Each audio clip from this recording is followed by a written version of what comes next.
নমস্কাৰ আজি আমাৰ চোতালত বিশেষ অতিথিসকলৰ আগমন আহকচোন আমি চাও আপোনালোকো চাওক মোৰ লগতে আমাৰ ঘৰতনো ইমান কোৰ আলহী আহিছে আৰু এয়া হল বিশেষ আলহী দেই আপোনালোকে গম পাব এয়া আলহী আমাৰ ঘৰলৈ কি আহিছে কি কথা আৰু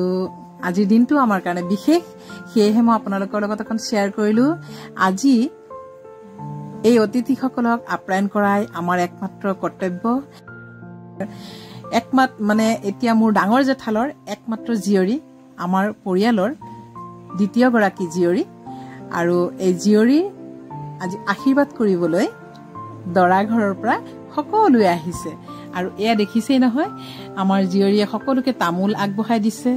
আৰু তেওঁক আজি সকলো তেওঁলোকৰ তেখেতসকলৰ দৰা ঘৰৰ যিসকল বয়োজ্যেষ্ঠ তেখেতসকল আহিছে আশীৰ্বাদ কৰিবলৈ আমাৰ জীয়াৰীক আৰু অন্তৰ খুলি হিয়া উজাৰি তেখেতসকলে আশীৰ্বাদ কৰি যাওক যাতে অনাগত দিনত তেওঁ যি বৈবাহিক জীৱনত ভৰি দিব সেই জীৱন যাতে সুন্দৰ হয় আৰু তেখেতসকলৰ ঘৰত যাতে লক্ষী স্বৰূপা হিচাপে তেওঁ গৈ পদাৰ্পণ কৰে সেইখিনিকে কামনা কৰিছো আৰু তেখেতসকলক আজি আমাৰ ঘৰত উদুলি মুদুলি পৰিৱেশ যিহেতুকে আমাৰ জীয়ৰীক আজি আশীৰ্বাদ কৰিবলৈ আহিছে সেয়েহে আমি সকলো ব্যস্ত আমি 2-3 দিন আগৰ পৰাই সকলো ব্যস্ত হৈ আছিলো যিহেতুকে এতিয়া ভৰ বাৰিষা সেয়েহে বৰষুণে বৰকে আমনি কৰিছে আৰু তাৰ মাজতে তেখেতসকল যেতিয়া আহিছিলে সেইখিনি সময়ত বৰষুণটো ৰখি গৈছিলে সেয়েহে আমাৰ ভাল লাগিছিলে আৰু এতিয়া আমি সকলো ব্যস্ত হৈ আছো লাৰু পিঠায়ে দেখিছে নহয় আমি জুনে যেনেকে পাৰিছো তাৰ মানে ফুৰ্তিত লাৰু পিঠাবোৰ বনাইছো আৰু যিহেতুকে আমাৰ জিয়ৰীৰ ছগৰাকীকে মামি আৰু মই যিমানকণ পাৰিছো লগতে সহায় কৰিছো তেখেতসকলে যথেষ্টখিনি লাৰু পিঠাৰ যোগাৰ কৰিছে আৰু ময়ো পাৰিছো যিখিনি কৰিছো আৰু তেখেত অতিথি আপ্যায়ন কৰিবৰ কাৰণে আমি চেষ্টা কৰিছো আৰু সকলোতে ব্যস্ত হৈ পৰিছো যিসকল অতিথি আমাৰ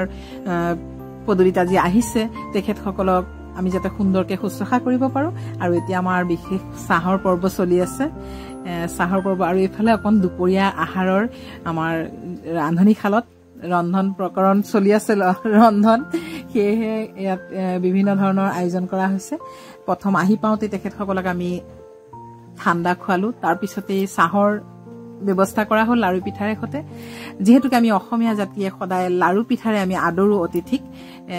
সেয়েহে আমাৰ প্ৰথম কামেই হ'ল লাৰু পিঠা দি আদৰি তেখেতসকলক চাহ খুওৱা আৰু সেইখিনি পৰ্ব শেষ হোৱাৰ পিছত আমাৰ ঘৰৰ সকলোৱে চাহ ঠাহ খাই এতিয়া চাহ খাবলৈ আকৌ আমাৰ ঘৰৰ মানুহখিনিও বহিছে ময়ো ব্যস্ত আজি জানেই নহয় ব্যস্তটো থাকিবই লাগিব যিহেতুকে ঘৰৰ ছোৱালীজনীৰ বিয়াৰ কাৰণে তেখেতসকলে আশীৰ্বাদ কৰিবলৈ আহিছে আৰু ইয়াত এটা কথা কওঁ বিয়া অলপ দেৰি আছে দেই যা যোগাৰ কৰিম আৰু এতিয়া লাহে লাহে সকলোৱে মিলি আৰু এতিয়া বৰ্তমান আশীৰ্বাদহে কৰি গৈছে তেখেতসকলে আৰু এতিয়া আমাৰ জীয়ৰীয়ে আকৌ এবাৰ তামোল পাণ সুধিছে সকলোকে আৰু তেওঁৰ সেইকণে কাম আজিৰ দিনটোত যিমান পাৰে তেখেতসকলক হাঁহি মুখেৰে সুন্দৰকে তেখেতে শালীনতাৰে নিজৰ গাম্ভীৰ্যতাৰে এতিয়া আমাৰ জীয়ৰীয়ে ক'ত আহিছে চাওক এয়া হ'ল স্পেচিয়েল আজিৰ আমাৰ অতিথি আমাৰ জোৱাই চাকচোন কিনো কথা পাতিছে অকমান জোকাইছে দেই মহাকে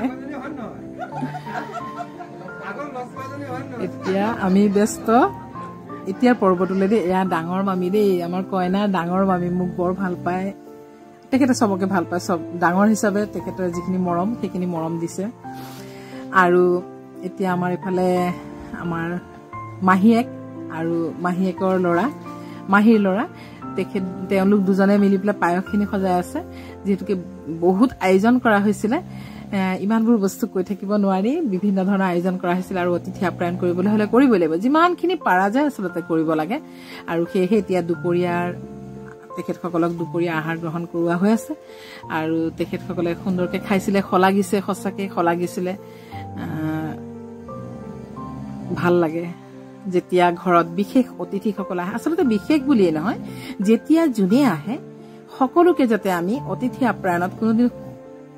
আমি ত্ৰুটি নাৰাখো আৰু এইফালে এতিয়া মানৰ পৰ্ব এতিয়া আমাৰ জীয়ৰীয়ে মান ধৰিছে সকলো বয়োজ্যেষ্ঠক আৰু এই মান ধৰাৰ পিছত তেওঁকো আকৌ সকলোৱে আশীৰ্বাদ কৰিছে আৰু এনেকৈ এই পৰম্পৰা সদায় আমাৰ মাজত জিলিকিয়ে থাকিব আমি এনেকৈ আগবাঢ়ি গৈ থাকিব লাগিব গোটেই জীৱনটো এগৰাকী জীয়ৰী যেতিয়া এখন ঘৰলৈ যাবলৈ সাজু হয় এই যে এটা নিয়মৰ পৰম্পৰা এই নিয়মৰ পৰম্পৰা বহু দিনলৈ চলি থাকে আৰু বহু দিনলৈ আমি ব্যস্ত হৈ থাকো